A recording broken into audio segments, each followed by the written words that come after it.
Hello again, everybody. It's Harry Boxer, the technical trader at thetechtrader.com, and these are the charts of the day.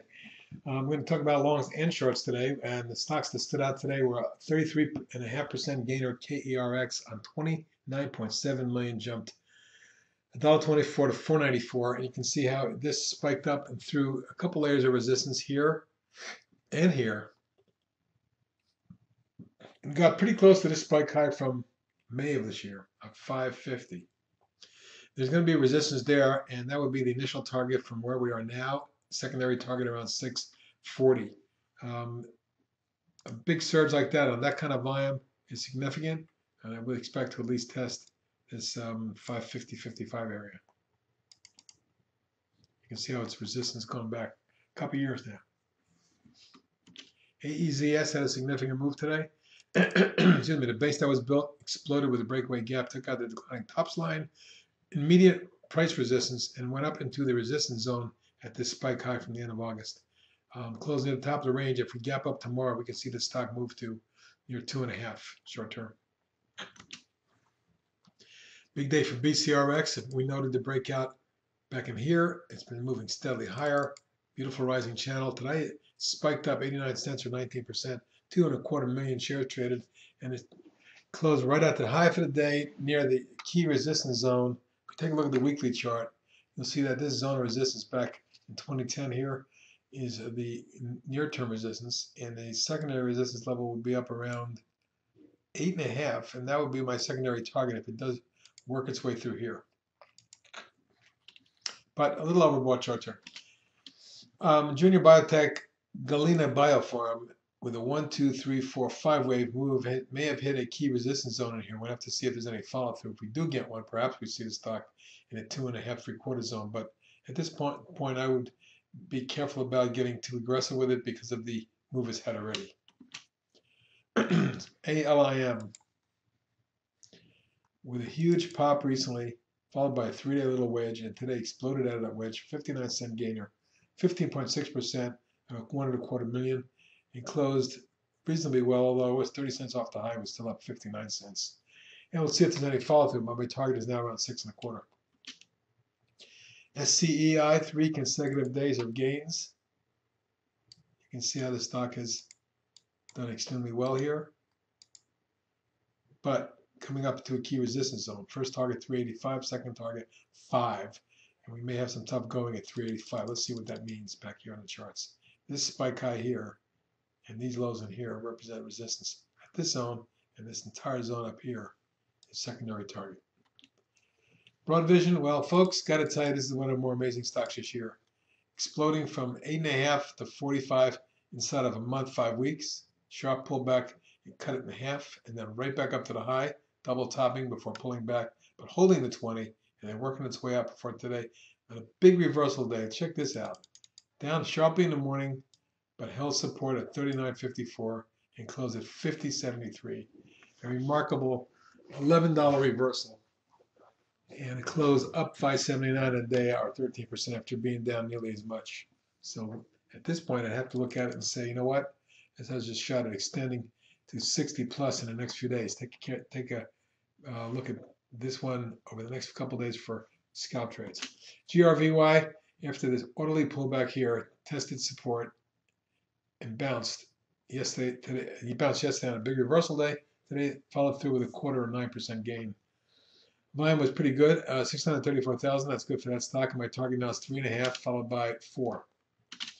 CALL been in a remarkable rising channel since the flag formed in here. You can see the 1, 2, 3, 4, 5 way move to the top of the channel. Maybe short term overbought. Look for some kind of pullback consolidation. But my ultimate target is in the low 30s. Pandora Media. Well, there's a big resistance zone in here from last October, November, and we're approaching it. The stock closed well today, up 76 cents or 5.5%, but substantially off the high of 60 cents. So about half the gain today was pulled it back to the prior high. If it does follow through, I look for a test of 16, followed by 17. Fire was on fire today and broke out of this little pennant right here, jumping from 45.10 to 48.37. Closed 47.42, up 233, 5% gain on 1,000,007, and that was the biggest volume in about 8 sessions. So looks like we could see more all-time highs near the 50 range short term. Manhattan, key breakout today. Manhattan Associates, you can see that the flag that formed over last month was spiked up and broken out. Gained 201 or 4.28% on nearly 400,000 shares. Doesn't sound like a lot. One of the biggest volumes of the year. My target is now 53.4 zone. Clean energy, surprisingly well today after coming down and forming this kind of falling wedge right there. It popped out today. It closed pretty well. You can see it was up to 19, at one time 1990, closed 1945, but still up 76 cents or 4% and 3.1 million traded, the best volume in 4 sessions. If the 1830 to 50 zone holds, and it looks like it may, we're going to look for a test and run up towards 22, perhaps as high as 24 short term, but be careful up there. DSCO in a beautiful, tight, rising or ascending wedge. Look at the volume today. 2.8 million shares, up 7 cents, only 2%. But within the confines of this pattern, if we break out, we can see a run up to 4.5, maybe 5. And lastly, on the long side is hot. A prior swing trade of mine, when it broke out here, you can notice the 4 or 5 day pullback. Perfectly formed flag on low volume. If it can just hold support around 880, I suspect we may get a spike up towards 10, maybe as high as 10 3/4, 11. That's it on the long side. Let's take a look at some of my box of shorts today. First Solar looking ugly,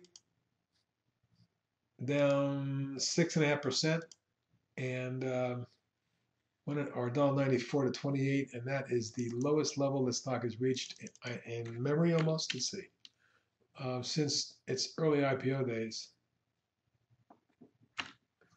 way back when the stock first came out, in late 06, it was trading around 23.5.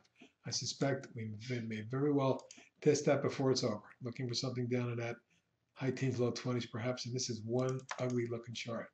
This rising channel here, nothing but a big foot bear flag. And when it rolled over, bounced, it retested, and rolled over from there. It cracked here, and you can see from 37 and change, it's come to 28 straight down in 3-4 sessions. Up next, Deckers. Deckers did have a nice hit here when we recommended the short, and now it snapped right back to resistance, and today fell back 289 or 3.6% on 2 million shares. If it takes out the 74 level, oops, yeah. This may very well see something in the high 60s very quickly. Very ugly hidden shoulders here, the breakdown, the wedge, and the breakdown again. You can see going back a ways, very key support in here. If broken, would complete a massive, more than 1 year long topping pattern. UPL, which has been a very sharp downtrend until October when it snapped back to key resistance and a double top. It looked like maybe a hidden shoulder, but that failed and rolled over hard from the wedge. It rolled over again, and that's got a down slipping diagonal pattern, which could lead to more damage into the maybe high teens. Gardner Denver, also pointed out to you last week, this bear wedge that's been broken to the downside, as is support. Minor support of 62 should be tested, perhaps even as low as 58.9 zone. WebMed, big gap down, bear wedge, and then another break with a mini little wedge here. I'm looking for 21.22. Alaska Air, the major uptrend's been broken with a thrust to the downside, an increasing volume, followed by a little bear flag, which may be broken. It's only down 60 cents today, but looks like it's edging out underneath or out of that pattern to the downside. We'll see. And lastly is Rent-A-Center, which had that multi-week rising flag that was broken on Friday, and today we've got a bit of a fall through the downside. But keep your eye on the 32.5 area. Should that be broken, stock can plunge towards 30. This is HB saying, let's have a good week and be careful on the long side. Bye-bye.